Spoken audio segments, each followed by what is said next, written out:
All right, let's talk about this. This is why nice guys see sex workers. And then you think that you're going to make it up by doing other activities. And yeah, that works for a while, but then a woman does definitely get bored with that because she wants to be penetrated by you. The nice guy gets trapped in romances that have reverted to friendship. They try to convince themselves that it's enough, and it's not.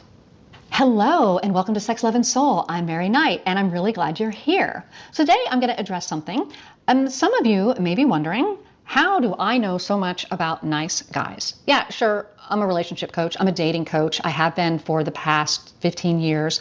I started as a relationship coach before I retired as a sex worker. If you haven't seen that in my About Me, I am a retired high-end escort, and I was also the madam of a really popular brothel in a big city in Texas. And most of the men who were clients, I would say like 98% of them, were nice guys. Yeah, shocker, right? These men thought that it was easier to just pay for companionship, pay for this intimacy, than to go out in the real world and continue to be eaten alive by women who were out there who were pretty much just after their money. Or just in general, just tired of being disappointed and not getting what they wanted. And so they knew that if they saw an escort, they would get what they wanted. No fuss, no muss. I'm not saying that that was right. I'm not condoning that kind of behavior, but I'm also certainly not sitting here judging it. And it's an interesting thing that when I started as a coach, I was coaching women who were married, who were concerned about their husbands cheating. And I actually wrote a best-selling book, it's available on Amazon, called How to Keep Your Man Out of My Bed. It's teaching women why men cheat and how to prevent it from happening to them in an empowered way. Because the reasons that men cheat are not what most people think. I started working for this escort service in Houston, and this was in the late 90s. She was like a mid-range madam, and then I learned, oh wow, I could be high-end, and so then I started working for another escort service in Houston that was a high-end escort service. And then I started having my own place, and then I became an international traveling companion. But I'm saying all this just to let you know my trajectory here of how this all went, was that I would learn that for many of these men, sex was just the excuse. Sex was the pretense for why they reached out. Now, of course, that was true of some men. Some men just really liked having sex. They really craved that sexual variety, whether they were married or not. But most of the men were these really nice guys who were looking for someone to talk to. Well, you got to understand, nice guys, most likely, if they have the money to see you, it means that when they were kids, when they were younger, they didn't have attention from women. So these nice guys now are like, oh my God, a woman, I can't wait. You know, like that's, or a lot of the times also, coming from single motherhood, like a lot of the times the sons say, you know, like these are factors that nice guys have. Right, most of these guys, think about it. The professions that earn the most are in tech. A lot of these tech guys are nice guys, and a lot of these tech guys see these women because they have the money. These nerds, you know, nerds rule the world. Yeah, looking for companionship, and that's where I really learned about orgasming and you know, for men and women. But you know, for me, that's how I could actually have orgasms with my clients, was because I insisted that I stay in my own body. I wouldn't let myself float away. I would stay in the present moment. And the men could tell. And that's why I was popular and why I had so much repeat clientele, is because they really could feel that I was there with them. That's what I was teaching men to do, is to be in their body. They were having this problem at home with a woman who had pulled away from them. And they did their old tried and true method of going right into their heads. So they were not in their bodies. But the thing was, this was not a head problem. This was not a problem that could be solved by thinking. The whole problem was caused because they were not in their bodies. And so this became really apparent to me pretty early on in my escorting career about men not being in their bodies, because I had become this pretty serious meditator. And on a regular basis, I was she might bring up Eckhart Tolle. Going to these 10-day silent meditation courses, and the meditation technique was called Vipassana. Hey, let's go, yo! Hey, find it.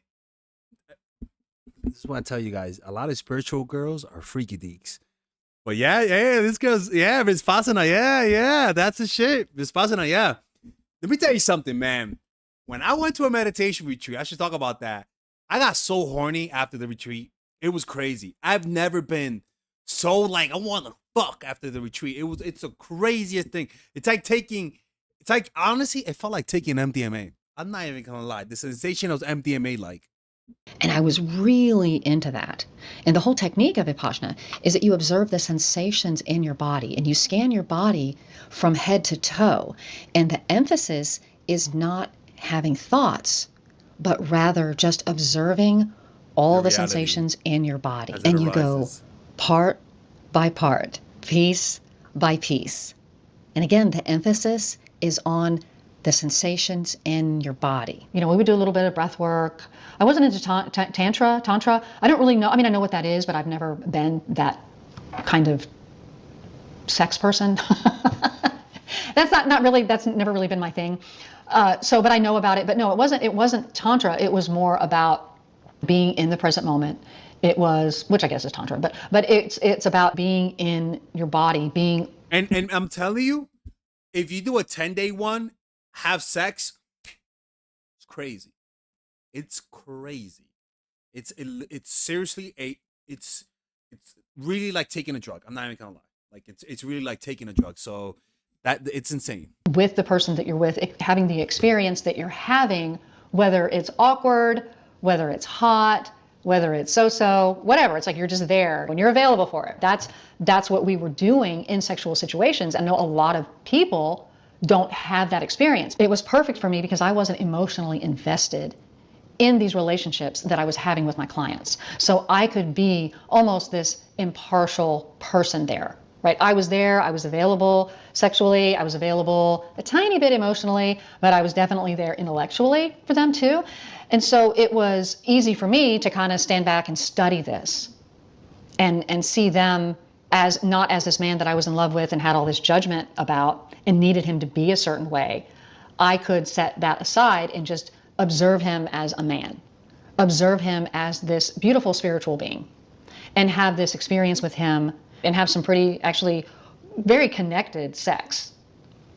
Whatever you want to think about that. I know those of you who have seen sex workers, have experience with escorts, you know what I'm talking about. These experiences that you have with this person who is a quote-unquote stranger can be transcendent because there's not all the expectation, all those crazy emotions and judgments and, you know, all those things that we put on the people that we love. I know at the same time that emotional connection that I was not experiencing is what can also make sex really great, right? It can make it terrible or it can make it really great. After a little bit of time, I learned how to take all those embodiment techniques that I learned in meditation, my being present, and I'm always talking to y'all about being in the present moment and all the being in your body stuff that I talk about all the time. I took that from meditation into escorting. And when I did that, I guess I had been escorting like for 2 or 3 months, something like that. I, at first, just like every other person who is voluntarily a sex worker, I, like everybody else, you get such a thrill and such a charge about the money, how easy it is, how nice the clients are, just how it's like, oh my God, I can just be myself and make money. And you get a big charge out of that. And then, you know, once the excitement, and, you know, of course, at the beginning, there's a little bit of terror involved there too, and a lot of adrenaline. And once you kind of get used to all of that and how bizarre what you're doing actually is, then you start to think, oh God, what am I doing? How can I do this? Why am I doing this? What kind of person am I? Yeah. This sucks. This is horrible. And then if you decide to stick with it, then you move through that into the other side of that. This was like 3 months in, because I had seen this guy a couple of times and he was super boring. And so when I would, and he was one of these long appointments, and not long appointments because he wanted to do it a long time, but because he wanted to sit there and talk and talk and talk. Oh, she's a freak. This girl's a freak. I'm telling you, man, if you want to meet the freaks, go where people, this is gonna sound crazy, man. Go where people go to heal. You gotta find the freakiest freak, man. You want to find the sex addicts? Go to Sex Addicts Anonymous. Go to meditation retreats. well, the easier ones are the best. Vipassana is so difficult that you may not get the right freaks, right? Like it, doing those 10-day retreats is such a extreme thing that you may not get the freaky freaks because it's so extreme. You wanna go to the where the lazy meditators go to, like a 3-day retreat. You know, like that's where the ones that are freaks go to, or but the ones that you could do drugs in it, like fucking take psychedelics. You will find the freaks over there. The harder it is, the less freaky they are, pretty much. talk. And it was always like all this really negative stuff. And he was just a super boring guy. And he was nice, but he was boring. And he was boring because he was negative. And he was boring because he wasn't present. He was just talking at me. And so I would be very checked out. Even during the conversation, I would try to latch onto something I thought was interesting and kind of like go, oh, hey, let's talk about this. But he would always bring it right back around to something horrible that had happened to him. And I don't know, guys, if y'all don't know this, women are not turned on by negative stories and negativity and by you're being a sad sack and feeling sorry for yourself. It's a big turnoff. When the time came for us to go into the bedroom, I would basically leave my body. And so this one time, I caught myself. I was like, where am I going? If I'm not here in my body, where am I? And why am I leaving my body behind with this stranger? It terrified me and it grossed me out. And so as soon as I had that sensation of, oh my God, I'm in my head, I'm not in my body, I just went, boom, right into my body. Awareness of the breath, feeling the nose, feeling the lips, feeling the eye. You bring awareness, you bring consciousness to the body, and it brings you back to the present moment. When I watch these reaction videos, I'm always in the body. And when she says the body, just awareness of sensation. What sensations in a certain part or the whole body do you feel?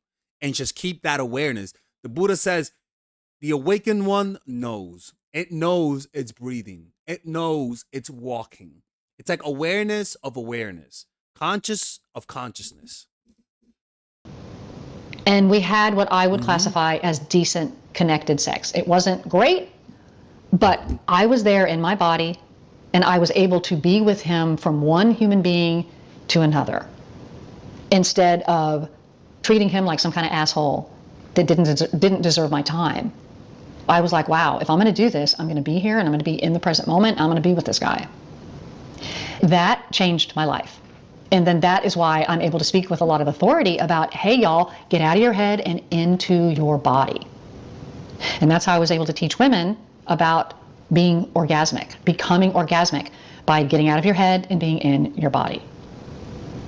And you guys, that's the same thing. Men who are in their heads either cannot even get an erection. If you can, then you have a hard time maintaining it. And then you have no control over it. And then you think, and it's really when she says in your head, I mean that, imagine this, right? Imagine you had a tough day. Okay, I'm gonna see the girl, but fuck, man, I had such a tough day. I hope I don't lose my job. Oh my God, oh. Now your dick is going down. What's going on is that you had a tough day and you reacted to that thought with like, fuck, oh Lord, I had such a tough day. You're reacting. That's you being in your head. You create like a chain of reaction, like a pinball, just reacting to the walls that you set into yourself. Not reacting means you had a tough day, but now you feel your hand. You feel the sensation of your hand. Feel it deeper. Now there's no room to think. You feel the sensation, but you don't react to that sensation with a thought. The bad feeling. You react to that sensation by consciously choosing to feel the hand. So the mental reactions don't fire off. It doesn't create unnecessary suffering, and you're able to dissolve away those emotions by staying in the sensations of the body. That's what they teach you there. And I teach that in my course. Let's go emotional mastery. Let's go right. It's not exactly that method, but it's the method that I teach because I can't teach the whole method that they teach over there. But it's a method to actually teach you this.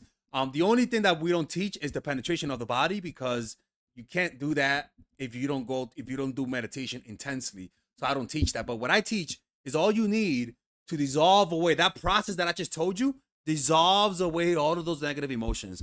You could purchase this course for just $99 and there's a 30-day money back guarantee. But I do talk about body awareness, which is what they teach there. And I teach you the meditation and I guide you through it.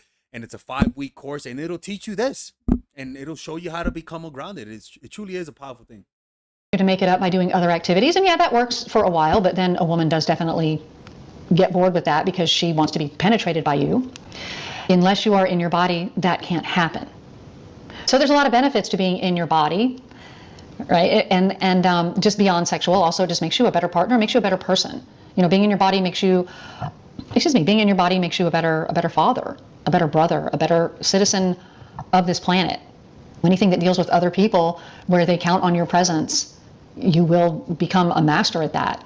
Yes, nice guys saw sex workers. Some of them were married and they weren't getting what they wanted at home, and they lacked the communication skills to talk to their wives and to express their needs to their wives. Once I got comfortable with escorting and I was kind of seeing the same guys over and over and over again, you know, we established a relationship, a friendship. And so I would ask them, hey, why are you here with me instead of at home with your wife? Like, what is going on? They would tell me that it was because their wives had lost interest in them for various reasons.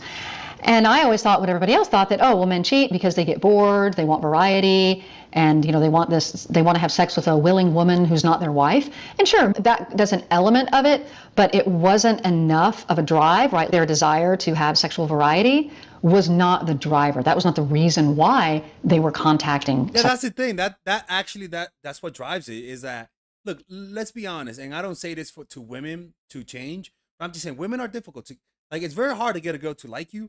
And for most guys, it's very hard to get a girl just for you, like, to do stuff with. You know what I'm saying? It's really difficult. So a lot of these guys are just fucking desperate. Because, like, if you're not an attractive guy, you're going to struggle. And I don't think women understand how bad it is for a guy and how it feels.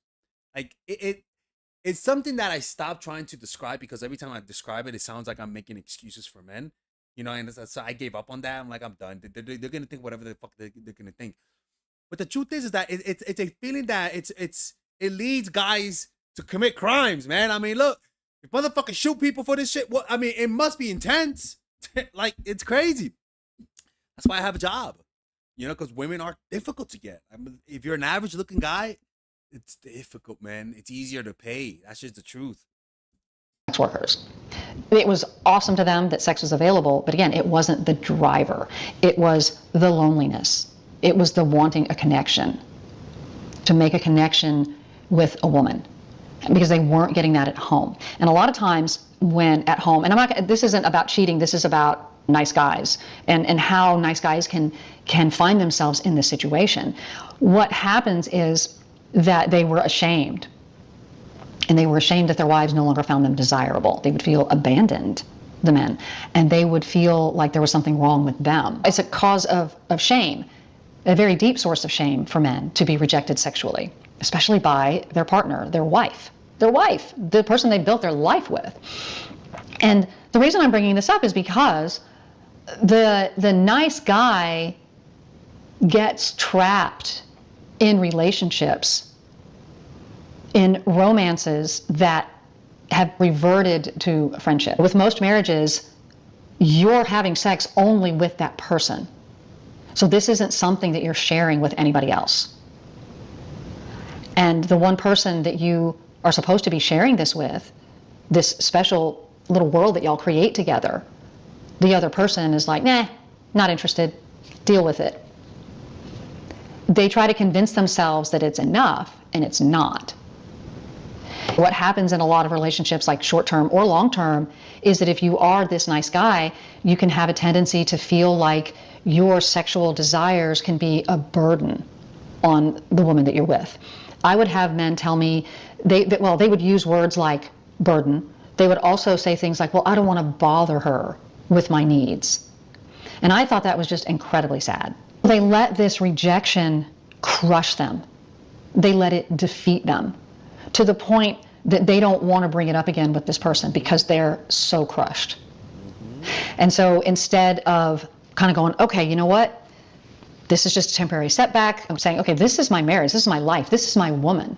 We've built a life together. Instead of feeling that courage and that confidence, they start to dwell in the insecurity, in the rejection, in the dejection. And I'm not saying they don't have the right to do that, right? It's not about that. This isn't about, oh, someone's being a bitch. It's not about that. Oh, someone's behavior is weak. And it's not what I'm saying. What I'm saying is that there's decisions that have to be made. And if you are feeling defeated, when you are looking at women as the enemy and you feel like they're a victim, anytime you blame somebody else, you're automatically a victim. And, instead of feeling victimized by women, I'm not saying this is easy. I'm not saying that. I faced rejection too. It's not about me coming from preaching from on high, telling you how to behave.